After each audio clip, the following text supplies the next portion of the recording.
Welcome to Potter Revisited, episode 78. I'm Tori. And I'm Shay. Today we are covering chapter 18 of Goblet of Fire, The Weighing of the Wands. Or, as we like to call it, Rita Skeeter bugs me. This chapter opens from the heartbreak of last chapter where Harry and Ron are not getting on.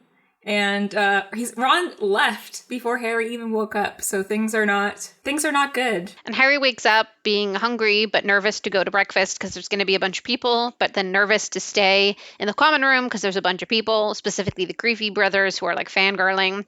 And he both wants food and to get out of there. And like an angel sent from the heavens, as soon as Harry opens the portrait hole door, Hermione's standing there with a stack of toast. And like, I personally would love to be greeted by a stack of toast. And I was reading this chapter yesterday and it was like 4 p.m. and I read that and I was like, a fucking stack of toast would hit so hard. So I made myself 3 slices of toast and I buttered them and I cut them up into triangles, each piece into 2 triangles, 1 cut. And then I brought my stack of toast into my room to eat while I read the book, because she made that, it did something about a stack of toast, man. I was like, what a way to wake up. So I literally mid-chapter got up, put the book down and made toast, came back and finished the book with toast. I love when books can get you to do stuff like that. When they mention something and you're like, you know what? That sounds good. Like sometimes when they mention a cup of tea, I'm like, you know what? I could have a cuppa. I just wish they would make me want to like do the laundry and, clean the kitchen. Unfortunately, no. They never influence you for that stuff. But yeah, I'm just saying, thank God for Hermione's common sense. Like, she just knows that Harry doesn't want to be around people right now and he needs to like talk things through with her. And she's just like, she just knows. She's just like, I got this. Don't worry. But it's very awkward for Hermione right now because she is the one that's caught in the middle of this disagreement. Or it's not really like a fight, really. Hostility.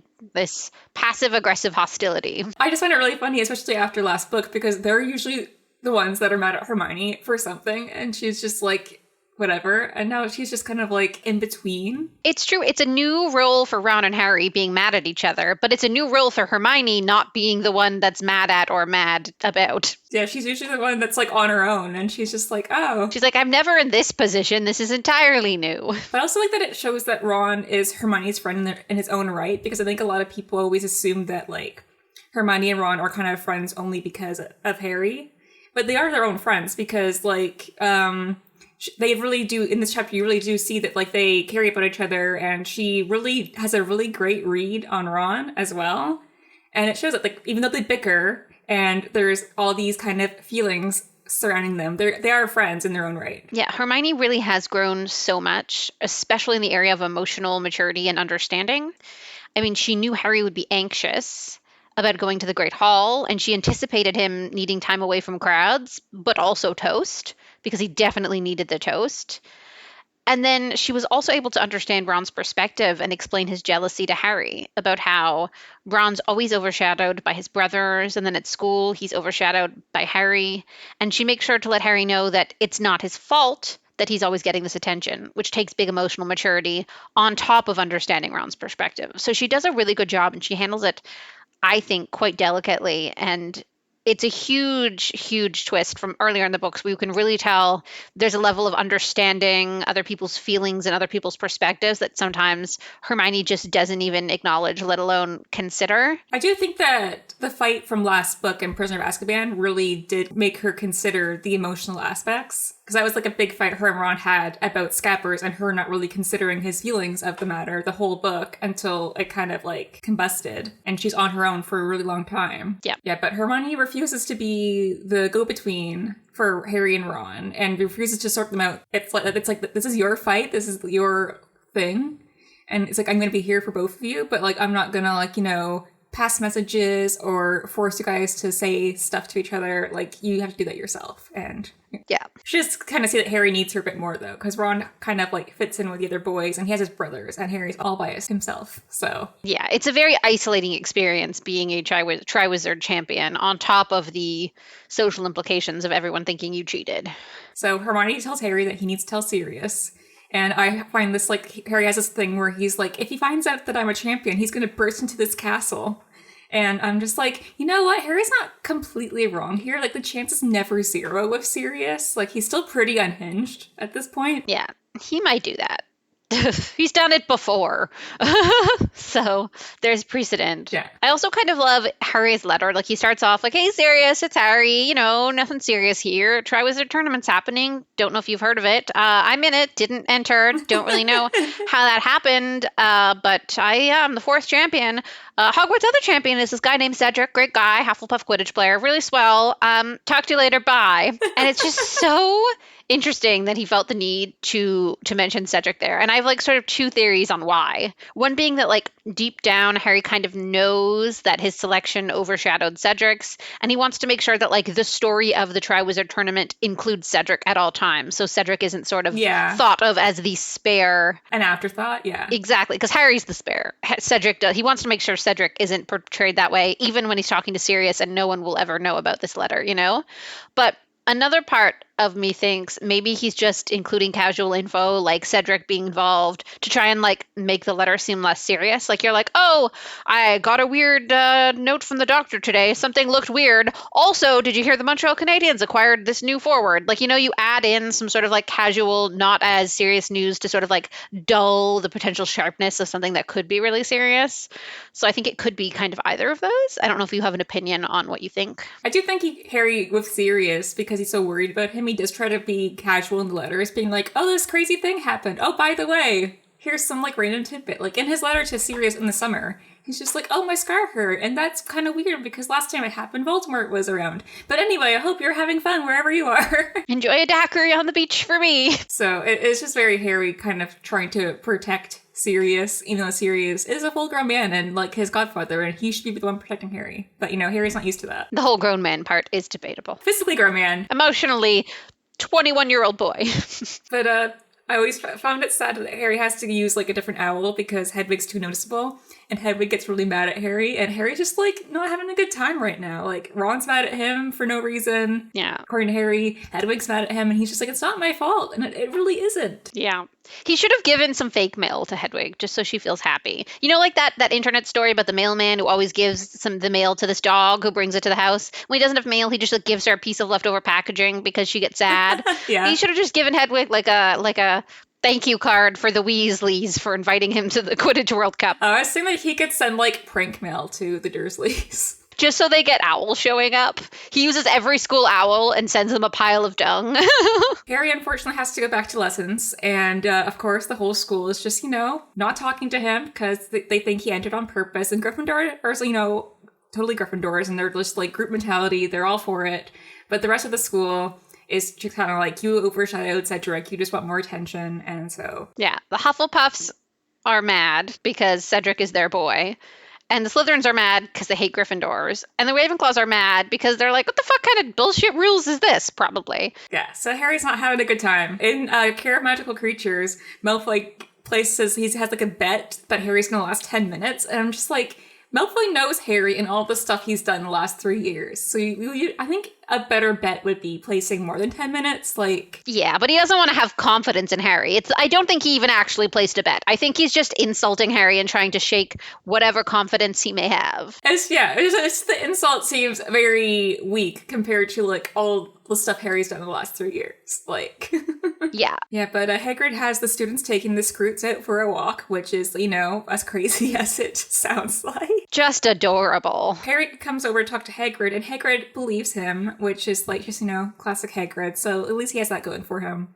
And Hagrid says, everything seems to happen to you, which of course it does. Harry's like, Hermione said the same thing. I don't know why everyone's mad about it. He's just like, I really hate that it always happens to me. Like, this isn't fair in his teen angst. But Harry's just having the worst time at Hogwarts, and he reflects that, like, in Chamber of Secrets, when everyone thought that he was the heir Slytherin, at least he had Ron on his side, and he feels like it would be easier to tolerate the school hating him if Ron believed him and was there. Yeah. Which is, like, he really is the thing Harry misses the most. Like, when they take him for his hostage, like, Ron is the thing Harry misses the most. Yeah, absolutely. It's his partner in crime, you know? Yeah, it's his boy, like... Yeah, it's his best friend. I think people kind of overlook the friendship between Harry and Ron a lot because of the relationships and, like, the trio as a whole, but Harry and Ron's relationship is just so pure and just, like, important in the series.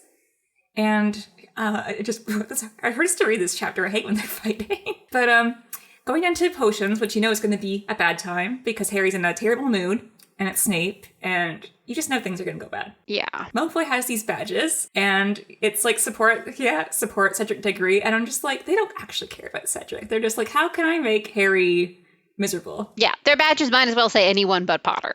But Malfoy just knows how to push Harry. Like, he knows Harry's a hothead, and he's just pushing his buttons to get him to do something, and he's even like, Moody's not here to save you. And yeah, he just knows Harry's like 1 second away from firing a curse. If he knew some dangerous spells, he'd do them. Unfortunately, he doesn't really know dangerous spells. Yeah, Malfoy and Harry get into a duel, but they don't hit each other. They hit, I think Harry hits Goyle and Malfoy hits Hermione. Yeah. Which is unfortunate. But Ron comes over to look over when Hermione is hit because, you know, they're friends and he cares. And this is like one of the worst Snape bits in the entire series, I think. Yes, I will admit Snape is an absolute uncalled for dick here. My notes are kind of unhinged at this point because I forgot this was happened in this chapter, and I was very pissed because I'm just like, honestly, just fuck Snape. Like, there's like no reason. There's no reason for him to say, I see no difference. Like, that's one thing to be mean to students because you're a miserable, like, person. It's one thing to be mean to Harry because backstory. There's no reason to be mean to Hermione. Yeah. And especially on, like, a teenage girl's appearance. Like, I said I would cut him, and I feel like I would. So I'm gonna give him 2 sucks points for this because he's just being, like, miserable and like nasty for absolutely no reason. 100%. It's uncalled for. And like, again, any of the excuse, I mean, he should never be mean to students ever, but like, there's a lot of like, okay, he can't be too nice to Harry because he's pretending to be a Death Eater and stuff that comes into place. But being mean to Hermione in this moment, like, he could have just said nothing. He could have just said, go to the hospital wing, Granger. You know what I mean? Like, there's 100 ways he could have handled it. It's so unnecessary. That would have not in any way compromised his double agent status or looking like an asshole, so Slytherins love him status. Like, he could have just not said anything. It's not cool. I don't love it. It's my least favorite thing. If I saw Snape, it'd be like on site. But Harry feels like him and Ron are on the same side again when they're arguing with Snape because they are kind of on the same side, defending Hermione. But then Ron goes and sits with Dean and Seamus, and Harry's all by himself, which is sad. Yeah. It's like we're normal again. Like, we're hating on Snape. Everything's back to normal. And then Ron leaves, and he's like, oh, I'm by myself. Well, Colin interrupts potions class because Harry is required. Oh my god, and he talks too much. And instead of just saying you're needed for Triwizard Tournament stuff, he said they need you to take photographs. Yeah, and Harry's like, cringe. And Harry's like, please just, no, don't say that part. Don't say that part. Now I'm going to get made fun of for the rest of forever. But like, Colin just doesn't get it. And honestly, Colin like not frustrates me because there's no anger underneath. He just like annoys me. Yeah. Because it's just like he has no understanding of like context clues or other people. He just like sort of lives in this fantasy world. And it's like Harry is this idol who he blindly loves and supports, but he doesn't see Harry as like a human at all. He's just as like an embodiment of things. So like he doesn't consider repercussions. Like he just wants his autograph all the time. And it's like, it's so unhealthy, and it's like such a severe level of like fandom and like stan culture, how obsessed with Harry he is, and how like, but it's also so dehumanizing, which I think is a big part of like celebrity culture. People often dehumanize and say like, I expect to hold you to this standard. I expect you to behave like this. If you do not behave like this, I am allowed to be horribly mean to you, even though I love you and you're my favorite. And like Colin just like, he isn't mean to Harry, but he assumes Harry should always be available to give Colin autographs or to talk to Colin. He feels very entitled to Harry's time and like, talk to me, Harry. And it's like, Harry has friends in the room. He doesn't really know you that well personally. And like, you don't actually know him as a person. You know him as an entity, as a story, as a character, as a celebrity. And like, it bothers me how much Colin just like sort of railroads through Harry's feelings a lot and like just feels the sense of entitlement. And in his mind, of course, everyone wants pictures of Harry Potter. Harry Potter's going to go get his photo taken. Everyone wants pictures of Harry Potter. And he doesn't think like, it's just frustrating. It's like the worst elements of fan culture. And you don't think about it when you're younger. You're just like, oh, Colin's annoying. At this point, though, you're like, there's generally going to be other people like this in Harry's life, especially at the end of the series when he's an adult and he's got kids and he's just trying to live a regular life. He's done all his great feats. He's going to have to deal with people who will only ever see him as this caricature and not as a person, and it's going to be like really invalidating for him from a human perspective for forever, and it is right now, and it's just really hard to see. Yeah, Harry never asked to be a hero. He was just kind of, thrust into it. Yeah, he really was. But it's interesting that Colin doesn't really calm down in his, like, expectations of Harry, because when he first meets him, he's told he's, like, a celebrity, and so he's super excited.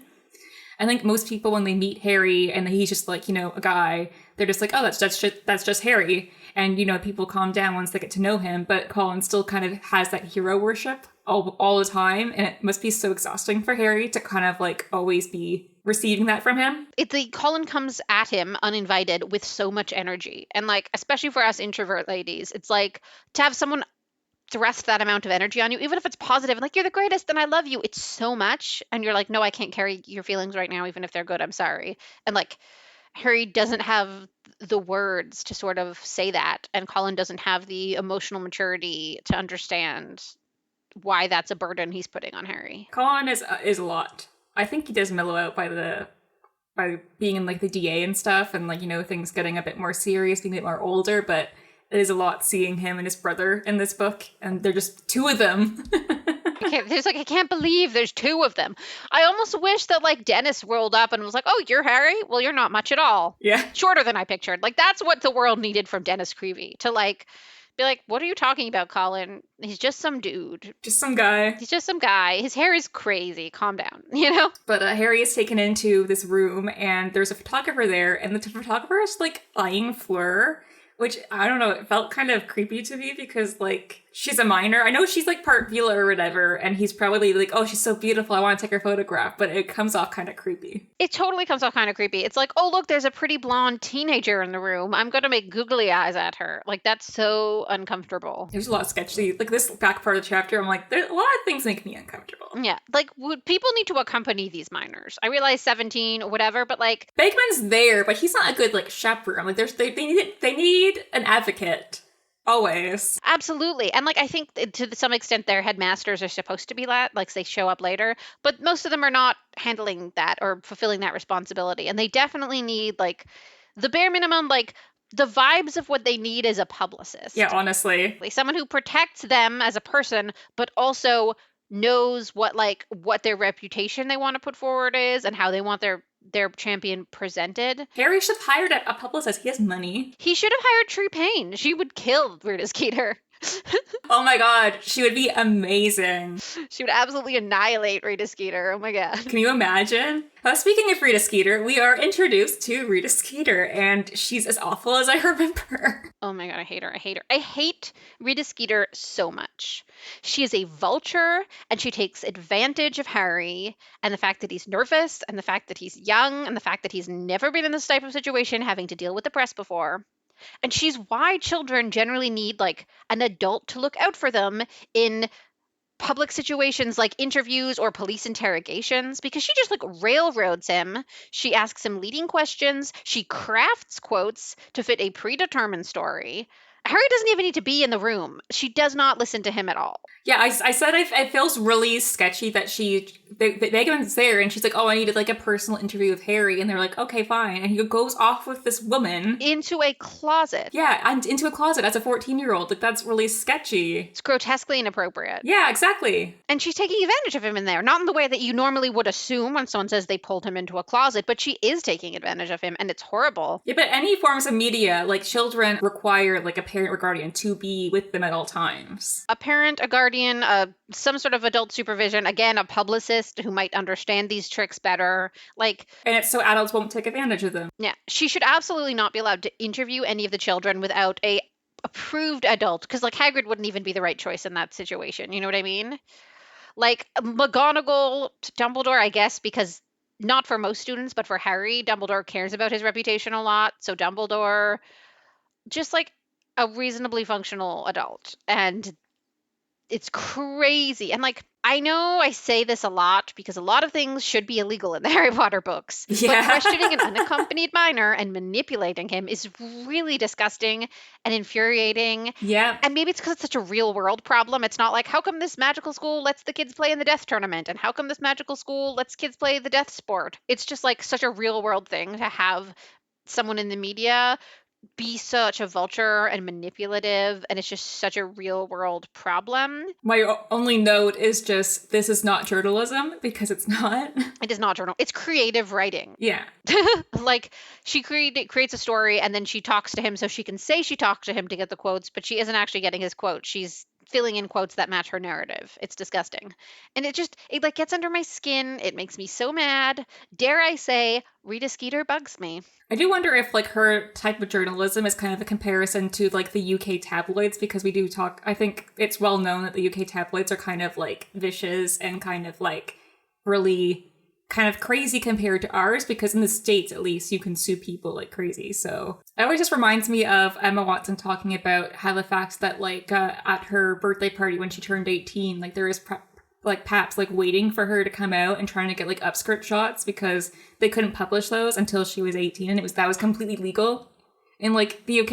And it's just like you think about like all like the tabloids and stuff about like Meghan Markle when she married Prince Harry, and just the things that were just like out in public. And I feel like they just decided they didn't like her for arbitrary reasons or racism, and did everything they could to make her look bad. So that's what I feel like. It's kind of like we have pretty big, I think, slander laws, and I don't know how they are in the UK, but Harry goes through like a lot of slander, and he probably could have sued if he'd been anywhere else. Yeah. Or even if he had a reasonable adult, there's probably still some course of action he could have. Like, to me, that happens once. They read the newspaper article she writes, and she is not allowed to be pressed for the Triwizard Tournament. She's banned from the Hogwarts grounds, and she's not welcome back. They get real media to cover it because she's not. It's like it's one thing for it to have happened, Dumbledore realized it happened too late and he put an end to it partway through. But once you see what she writes, you immediately need to be like, no, you're banned. You're not allowed talking to our students, even if there's an adult present. You're done. You're not allowed at the tournament. Too bad. Moving on from Rita Skeeter, Ollivander is here, and he's checking all of the champions' wands for the tournament. He's just looking. I mean, I guess it checks out, right? Like you want to make sure, like in boxing, they check to make sure people don't inject like liquid metal into their gloves that can harden to like make their punches harder. So like it's equal parts like making sure people aren't cheating and making sure that like their necessary tools aren't broken. Yeah, it's just interesting seeing Ollivander back, because the last time we saw him was when in the first book when he gave Harry the wand, and Harry's all kind of like nervous because he's like, is he going to say something about my wand? Because like that's awkward. Yeah. He's like, oh, this is a personal private tidbit of information I prefer kept to myself. And Ollivander is smart. Like you can tell he understands the weight of the repercussions and like the connotation and all of the like heavy emotional implications of Harry's wand having a core from the same bird as Voldemort's.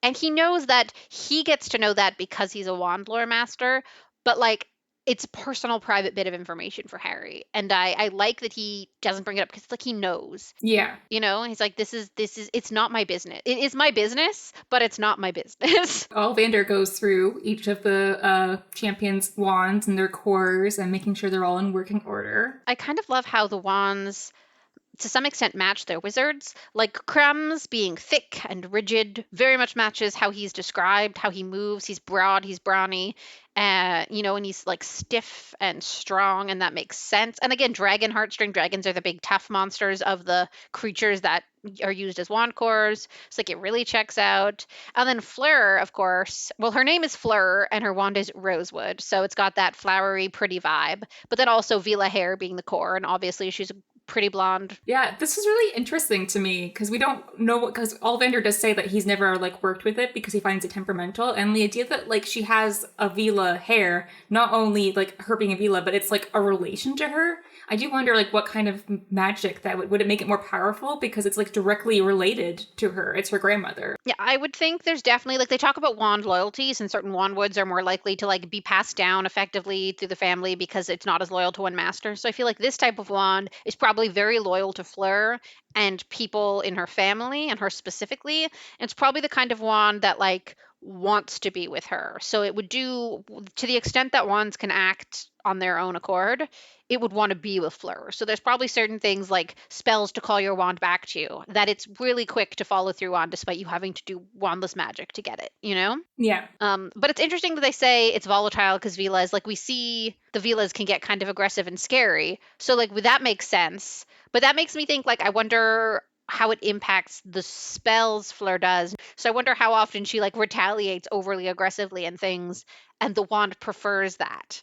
You know, it would be interesting to like see the psychology of a Vila hair wand. We've never seen this before. Like, it's just like Dragon, I think, is one, the Phoenix that Harry has, that it's rare, and it's usually like things that we've been introduced to, but that's something that's completely different, and it's the first time we kind of have someone that's like related to something, the core of like their wand, because Vilas are technically like creatures. I love the idea of wand lore. I'm so into it. Yeah, but I love the idea that the wands kind of represent like the characters, because we know that Cedric's wand core is a unicorn hair, and I just feel like Cedric's just like this pure innocent, and especially in this book, Handsome.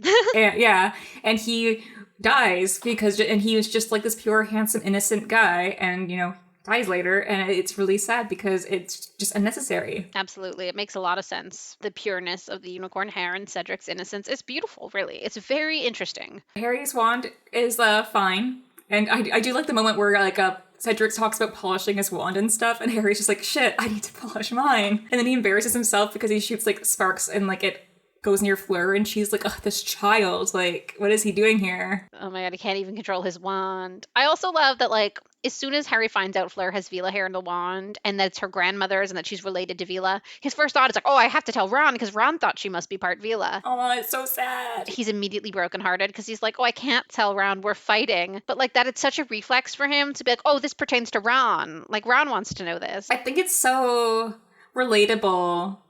Like, when you're in fights with friends, especially at that age, like, you go through, they're so intertwined with your life that there's so many times where, like, you're thinking about your friends and you see something like, oh, that reminds me of my friend, or, like, I want to tell them this or show them this, and then you realize that you're not talking right now, and it's just like... So then they take the photos, yeah, and the photographer wants Fleur in the center because he thinks she's beautiful and he's creepy. And other people want Harry in the center because Harry Potter's the juicy story. And I'm sure deep down inside, Karkaroff wants Crumb in front and center because he's Crumb. And nobody gives a shit about Cedric. Again, I'm so sorry, Cedric. He's handsome. He's handsome. But apparently, he's not as handsome as Fleur is pretty, I guess. So, if the photographer's into women, who knows? But it's a whole thing. But they talk about how Karkaroff is twisting his beard, his goatee. He's twisting his goatee. And it was such a visceral, like, flashback deja vu memory to Jafar in Aladdin doing that when he's trying to seduce Jasmine. And I was like, I know he gives me, like, Karkaroff gives me big Rasputin vibes. And I'm not saying he doesn't, but in that moment, he is entirely Jafar from Aladdin. Like, twisting his goatee around his finger. I'm like, oh, I'm so grossed out. I can see it. The chapter ends. Harry goes back to dormitory, and Ron's there, and Ron's actually talking to him because he has a letter on his bed, but also their detentions are being set up. And then he just leaves, and Harry's just like, well, fine then. Screw me, I guess. But yeah, I'll go cry in a corner then. He's got a letter from Sirius, and Sirius is just like, there's too much stuff for us to talk about. We need to talk face to face. So Sirius is planning something for them to talk face to face, and Harry is just like, I don't know what's happening here. God damn it, Sirius is going to break into the castle again. He's going to get caught. He's going to go to Azkaban. Yeah, but he's like, make sure you're free on November 22nd, because we're going to talk. We know we're going to see Sirius soon, but...